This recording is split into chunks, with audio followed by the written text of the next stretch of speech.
ಹುಬ್ಬಳ್ಳಿ ತಾಲೂಕಿನ ಗಾವನಗಟ್ಟಿ ಗ್ರಾಮದಲ್ಲಿ ಅದ್ದೂರಿಯಾಗಿ ಜರುಗಿದ ಮಹರ್ಷಿ ವಾಲ್ಮೀಕಿ ಜಯಂತ್ಯೋತ್ಸವ ಕ್ಷೇತ್ರದ ಶಾಸಕ ಅರವಿಂದ್ ಬೆಲ್ಲದ್ ಭಾಗಿ. ಆದಿಕವಿ ಮೊದಲ ಕವಿ ಸೇರಿ ರಾಮಾಯಣ ಪಿತಾಮಹ ಹಾಗೂ ವಾಲ್ಮೀಕಿ ಸಮಾಜ ಸೇರಿದಂತೆ ಹಿಂದೂಗಳ ಆರಾಧ್ಯ ದೈವ ಶ್ರೀ ಮಹರ್ಷಿ ವಾಲ್ಮೀಕಿ ಜಯಂತಿಯನ್ನ ಹುಬ್ಬಳ್ಳಿ ತಾಲೂಕಿನ ಗಾವನಗಟ್ಟಿ ಗ್ರಾಮದಲ್ಲಿ ಅದ್ದೂರಿಯಾಗಿ ಆಚರಣೆ ಮಾಡಲಾಯಿತು. ಗ್ರಾಮದ ವಾಲ್ಮೀಕಿ ಸಮಾಜದ ನೇತೃತ್ವದಲ್ಲಿ ಗ್ರಾಮಸ್ಥರೆಲ್ಲರೂ ಒಟ್ಟಾಗಿ ಅರ್ಥಪೂರ್ಣವಾಗಿ ಜಯಂತಿ ಆಚರಣೆ ಮಾಡಿದ್ದಾರೆ.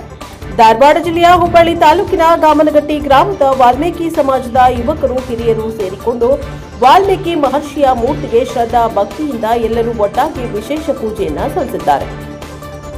ಪೂಜೆ ಬಳಿಕ ಬಂದ ಭಕ್ತರಿಗೆ ಅನ್ನ ಪ್ರಸಾದದ ಸೇವೆ ಮಾಡಿದ್ದಾರೆ. ನಂತರ ಊರಿನ ಪ್ರಮುಖ ಬೀದಿಗಳಲ್ಲಿ ಮಹರ್ಷಿ ವಾಲ್ಮೀಕಿ ಮೂರ್ತಿಯನ್ನ ಮೆರವಣಿಗೆ ಮಾಡಿದ್ದಾರೆ.